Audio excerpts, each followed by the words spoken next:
Doubtnut पर आप पाए कोटा के बेस्ट और टॉप टीचर्स जैसे एनवी सर, जीबी सर, आकांक्षा मैम की फ्री वीडियो लेक्चर्स। आज ही डाउनलोड कीजिए डाउटनेट ऐप। हेलो एवरीवन, तो आज एक बहुत ही इंटरेस्टिंग सा क्वेश्चन लेकर के आई हूँ मैं। अगर आप इस क्वेश्चन को स्टेटमेंट पढ़ेंगे तो क्वेश्चन क्या कह रहे हैं। क्वेश्चन में पूछा है इनमें से वो कौन सा कंपाउंड है जो आपका ज्योमेट्रिकल आइसोमर्स नहीं शो करेगा पाई बॉन्ड के अक्रॉस। अब देखिए, ज्योमेट्रिकल आइसोमर्स की जब भी कभी बात आती है ना, तो बच्चे समझते हैं कि ज्योमेट्रिकल आइसोमर्स मतलब सिस ट्रांस की बात कर रहे हैं, और सिस ट्रांस आइसोमर्स निकालना तो हमें आता है, बहुत ही सिंपल सा काम है, 2 मिनट में निकाल देंगे हम इसको। तो बट जब अगर आप इस क्वेश्चन के जो आपको 4 ऑप्शंस दे रखे हैं, इन ऑप्शंस की तरफ देखेंगे तो आप एक बार के लिए सोचेंगे कि इनमें से कौन सा कंपाउंड ज्योमेट्रिकल आइसोमेरिज्म शो करेगा। क्योंकि देखिए, जैसे यही कार्बन है, इस कार्बन पे इधर भी सारे एटम सेम है और इस तरफ भी सारे एटम सेम है। इवन इसी कंपाउंड में क्यों, बाकी कंपाउंड्स में भी आप देख लीजिए, जब ग्रुप सेम होते हैं तो उस केस में तो हम ज्योमेट्रिकल आइसोमर निकाल ही नहीं सकते। तो इसका मतलब क्या सारे ऑप्शन हमारे करेक्ट है, मतलब चारों के चारों कंपाउंड ज्योमेट्रिकल आइसोमर शो नहीं करेंगे। बट ऐसा भी नहीं है, इसका आंसर तो कोई एक ही ऑप्शन आएगा। अब वो एक ऑप्शन कौन सा है और उसको कैसे फाइंड आउट करेंगे, मतलब यहाँ पे कौन सा फॉर्म, क्या चीज, कौन सा कॉन्सेप्ट हमें यहाँ पर यूज करना है। तो देखिए, जब भी कभी आपका इस टाइप का कंपाउंड हो और आपको ज्योमेट्रिकल आइसोमर निकालना हो, टाइप ऑफ कंपाउंड से मेरा मतलब है लाइक अगर आप इस कार्बन को देखेंगे, जो ये कार्बन है, तो ये कार्बन क्या है आपका, एक कायरल कार्बन है। सिमिलरली ये भी आपका एक कायरल कार्बन है। तो जब हम ज्योमेट्रिकल आइसोमर्स की बात करते हैं तो सिर्फ हम ई ट्रांस की ही बात नहीं करते, हम यहाँ पर आपका जो ई जेड है फॉर्म जो है, ये भी आपकी ज्योमेट्रिकल आइसोमर्स में ही आती है। और ई जेड फॉर्म की बात आप कैसे करते हैं, हम वहां पे जब ई जेड फॉर्म हमने तब आइडेंटिफाई की जब हमारे कार्बन पे 4 ग्रुप्स डिफरेंट हो, और तब हम उनको सीआईपी रूल से, सीआईपी रूल यहाँ पे फॉलो करते हुए उनको नंबरिंग देते हैं, देन ई और जेड की बात करते हैं। तो बोलेंगे मैम यहाँ पे तो ग्रुप ही सेम है तो हम इन्हें नंबरिंग भी नहीं दे सकते। बट आपको पता है क्योंकि ये कायरल कार्बन है आपका, 4 डिफरेंट ग्रुप्स हैं, तो हम इनको आरएस नॉमेनक्लेचर तो दे सकते हैं, राइट। तो आपको क्या करना है कि हर एक ग्रुप का अगर आर और एस नॉमेनक्लेचर आपको पता चल जाए तो हम इसको सॉल्व कर सकते हैं। अब आपके माइंड में क्वेश्चन आया, ठीक है मैम आरएस भी पता चल गया, तो मान लीजिए कोई भी आपका ये कार्बन डबल बॉन्ड है, इस पे ग्रुप्स लगे हुए हैं, मान लिया ये आर है, ये एस है, ये आर है, ये एस है, ठीक है। तब आप इसको कैसे फाइंड आउट करेंगे। तो देखिए होता क्या है, अगर आपका इस टाइप का है, दोनों तरफ आर एस आप निकाल सकते हैं, तो जिधर आर, जैसे हम सिस ट्रांस के केस में करते हैं ना कि 2 सेम ग्रुप जब एक साइड है तो वहां पे आपके ज्योमेट्रिकल आइसोमर्स फाइंड आउट कर सकते हैं। तो वही बात आप यहाँ पे लगाएंगे, जब दोनों आर कॉन्फ़िगरेशन आपकी सेम साइड होंगी तो ये आपका जेड कॉन्फ़िगरेशन हो जाएगी, और अपोजिट साइड होंगी तो ई। अब आपके माइंड में एक और क्वेश्चन अराइज हुआ होगा कि मैम जो आपका फर्स्ट ऑप्शन है, यहाँ पे तो ये ग्रुप कायरल्स नहीं है, इनको तो आरएस कॉन्फ़िगरेशन भी नहीं मिलेगी, तब फिर इस क्वेश्चन में कैसे करेंगे हम, इसमें ज्योमेट्रिकल आइसोमेरिज्म शो होगा या फिर नहीं होगा। तो चलिए, जितने भी क्वेश्चंस आपके मन में अभी उठ रहे हैं ना, इन सारे क्वेश्चंस का सॉल्यूशन मिलेगा अभी 2 मिनट में। देखते जाइए करना कैसे है आपको। तो सबसे पहले हम क्या करते हैं, जितने भी कंपाउंड्स हैं इनको आरएस कॉन्फ़िगरेशन दे देते हैं। अब आरएस कॉन्फ़िगरेशन आई होप आप सबको निकालनी आती है, बट यहाँ पर मैं आपको एक बेसिक सा रूल बता देती हूँ कि आपको सबसे पहले ग्रुप्स को प्रायोरिटी ऑर्डर देना है। प्रायोरिटी ऑर्डर देना सभी को आता है कि हम एटॉमिक नंबर के बेसिस पे प्रायोरिटी ऑर्डर देते हैं या फिर आपका point of difference find out करके प्रायोरिटी ऑर्डर देते हैं, राइट।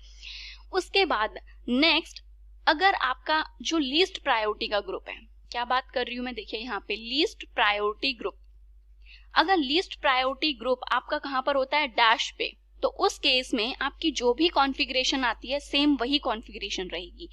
बट अगर आपका लीस्ट प्रायोरिटी ग्रुप सॉलिड पर है तो आपकी जो कॉन्फ़िगरेशन आ रही है आप उसका बिल्कुल अपोजिट यूज करेंगे, मतलब आप उसको क्या करेंगे, वहां पे चेंज करेंगे। ये रूल्स तो बेसिक से रूल्स हैं, आरएस कॉन्फ़िगरेशन के सबको पता है।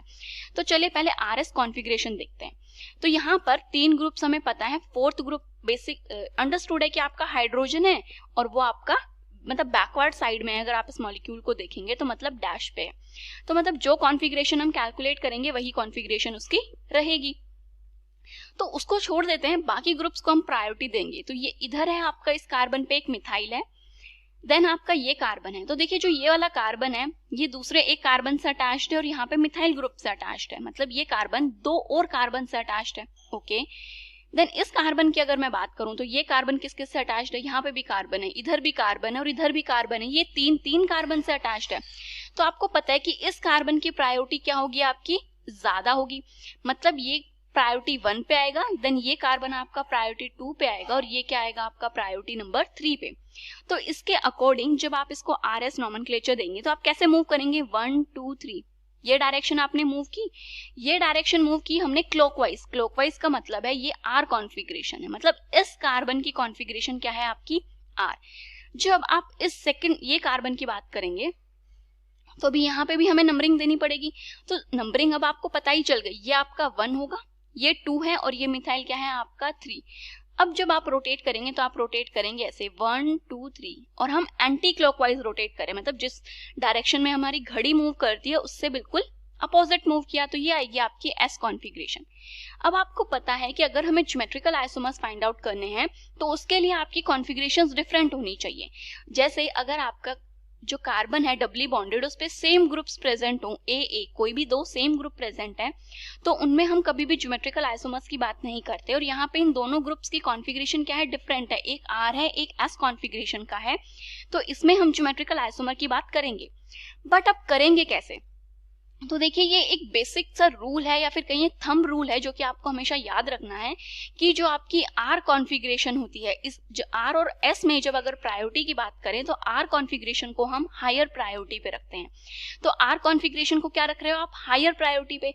तो यहाँ पे मैं बोल रही हूँ क्योंकि R कॉन्फ़िगरेशन हायर प्रायोरिटी पे है तो इसको मैं नाम मानती हूँ नंबर 1।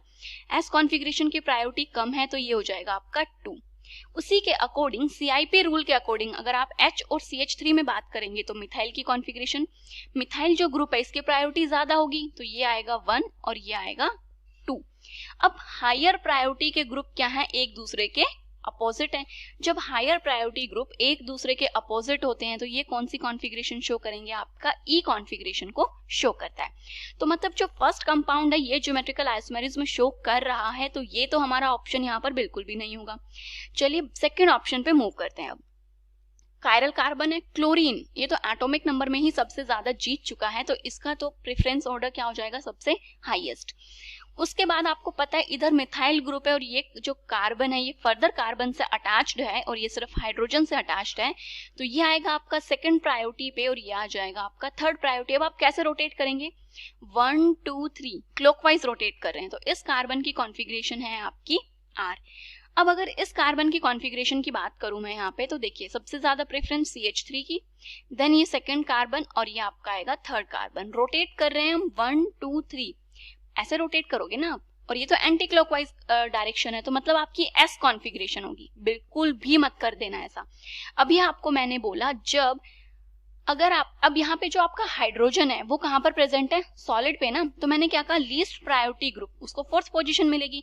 लीस्ट प्रायोरिटी ग्रुप अगर आपका सॉलिड पे है तो आपको कॉन्फ़िगरेशन को क्या करना है, चेंज। एक्चुअल में आ तो S रही है बट इसका चेंज करोगे वो एक्चुअल कॉन्फ़िगरेशन होगी जो कि आपकी क्या होगी, R। अब देखिए ये जो आपका कार्बन है इसके दोनों ही साइड क्या है, आपकी RR कॉन्फ़िगरेशन है, मतलब कि ये आपका कुछ इस टाइप से कार्बन कार्बन, ये भी R कॉन्फ़िगरेशन और ये भी R कॉन्फ़िगरेशन। अब दोनों ही R कॉन्फ़िगरेशन है तो यहाँ पर तो हम इनको प्रायोरिटी ही नहीं दे सकते। जब आप इन्हें प्रायोरिटी नहीं दे सकते तो बाकी के जो ग्रुप्स हैं नीचे वाले कार्बन का, वहां तो आपको देखने की जरूरत नहीं है। तो मतलब ये कंपाउंड हमारा ज्योमेट्रिकल आइसोमेरिज्म बिल्कुल भी शो नहीं करेगा। तो जो आपका B ऑप्शन है ये क्या हो जाएगा, इसका राइट आंसर। ओके चलिए बाकी के जो ऑप्शन हैं एक बार इनको भी जल्दी जल्दी देख लेते हैं कि क्या इनमें ज्योमेट्रिकल आइसोमेरिज्म पॉसिबल है। तो सबसे पहले अगर इसी की बात करूं तो देखिए ये जो ग्रुप है और ये ग्रुप बिल्कुल सिमिलर है, तो क्लियर पता चल रहा है कि इसकी कॉन्फ़िगरेशन क्या होगी, आपकी R होगी। सेम अगर इस ग्रुप की बात करूं तो यहाँ पे क्लोरीन आपका डैश पे था बट यहाँ सॉलिड पे है तो कॉन्फ़िगरेशन चेंज नहीं होगी। और वैसे भी आप देख लीजिए CH3 को प्रेफरेंस 1 मिलेगी, इसको 2 एंड देन ये आपका 3, 1 2 3 रोटेट कर रहे हैं S कॉन्फ़िगरेशन। तो देखिए एक R है और एक S कॉन्फ़िगरेशन है, दोनों कॉन्फ़िगरेशंस क्या है आपकी अलग हैं इस केस में। तो यहाँ ज्योमेट्रिकल आइसोमेरिज्म पॉसिबल है बट जो ये कार्बन है इनके भी तो दोनों ग्रुप्स को हमें देखना पड़ेगा ना कि इनकी कॉन्फ़िगरेशन भी आपकी सेम नहीं होनी चाहिए। तो ब्रोमीन को मिलेगी नंबर 1, मिथाइल को प्रेफरेंस मिलेगी 3 और ये कार्बन आएगा आपका 2 पे। आप मूव कैसे कर रहे हो, 1 2 3 कैसे मूव किया हमने, एंटी क्लॉकवाइज मूव किया तो इसकी कॉन्फ़िगरेशन आएगी आपकी S। सेम अगर यहाँ पर बात की जाए तो ये आएगा आपका 1, देन ये कार्बन 2 और 3। अब हम मूव कर रहे हैं 1 2 3, क्लॉकवाइज मूव कर रहे हैं तो R। अब देखिए इस कार्बन पे चारों कार्बन्स की कॉन्फ़िगरेशन क्या है आपकी, बिल्कुल डिफरेंट है। इस टाइप से ये कार्बन है, यहाँ पे एक आपका R है, देन आपका ये R और ये S, और R के अपोजिट में आपका R ग्रुप आ रहा है, तो मतलब ये R और ये S। तो यहाँ पे R को मैंने अभी बताया था कि जो R ग्रुप होता है, R कॉन्फ़िगरेशन होती है, उसको हम हाईएस्ट प्रायोरिटी मानते हैं, उसको ज्यादा प्रेफरेंस देते हैं S के कंपैरिजन में। ये एक थंब रूल है जो कि आपको याद करना पड़ेगा। तो यहाँ पर जो R है इसको मैंने प्रेफरेंस माना, ये सेकंड प्रेफरेंस पे गया। सेम R को फर्स्ट प्रेफरेंस और सेकंड प्रेफरेंस, इसको R और R कॉन्फ़िगरेशन मतलब हाईएस्ट प्रायोरिटी वाले ग्रुप्स एक दूसरे के अपोजिट में हैं, तो इसकी कॉन्फ़िगरेशन भी क्या हो जाएगी, E। तो ये भी GI मतलब ज्योमेट्रिकल आइसोमेरिज्म शो कर रहा है। सिमिलरली जैसा ये कंपाउंड था बिल्कुल सेम वही ये कंपाउंड है, तो इसमें भी ये देखिए फ्लोरीन को first priority, then second and then third. कैसे रोटेट कर रहे हो आप, 1 2 क्लॉकवाइज रोटेट कर रहे हो, ये हो जाएगी आपकी R कॉन्फ़िगरेशन। देन अगर इधर की बात की जाए तो ये आपका 1 2 ऐसे रोटेट करेगा जो कि एंटी क्लॉकवाइज है, ये S कॉन्फ़िगरेशन हो जाएगी। सेम इस कार्बन में भी ये आपका S आएगा और ये आपका R आएगा, तो ये कंपाउंड भी क्या कर रहा है, आपका ज्योमेट्रिकल आइसोमेरिज्म शो कर रहा है। तो देखिए क्वेश्चन क्या था हमारा कि कौन सा कंपाउंड है जो ज्योमेट्रिकल आइसोमेरिज्म शो नहीं करेगा, तो ये है आपका ऑप्शन बी, जो कि हम पहले ही बता चुके हैं, क्योंकि एक ही कार्बन पे एक ही साइड आपके दो सेम प्रायोरिटी के ग्रुप थे, दोनों की प्रायोरिटी या फिर दोनों की कॉन्फ़िगरेशन क्या थी आपकी, R थी। इस वजह से ये कंपाउंड आपका ज्योमेट्रिकल आइसोमेरिज्म शो नहीं कर सकता। तो देखिए इस टाइप के अगर क्वेश्चन कभी भी आ जाते हैं तो आपको RS कॉन्फ़िगरेशन के बेसिस पे उनका आंसर करना है। आई होप आपको ये क्वेश्चन समझ आ गया होगा। काफी ट्रिकी क्वेश्चन था, कुछ नए कॉन्सेप्ट्स लगने थे उनमें। आई होप आपको सारे कॉन्सेप्ट्स अच्छे से समझ आ गए। क्लास 6 से 12 से लेके नीट, IIT, JEE मेंस और एडवांस के लेवल तक 10 मिलियन से ज्यादा स्टूडेंट्स का भरोसा। आज ही डाउनलोड करें डाउटनेट ऐप या व्हाट्सएप कीजिए अपने डाउट्स 8400 400 400 पर।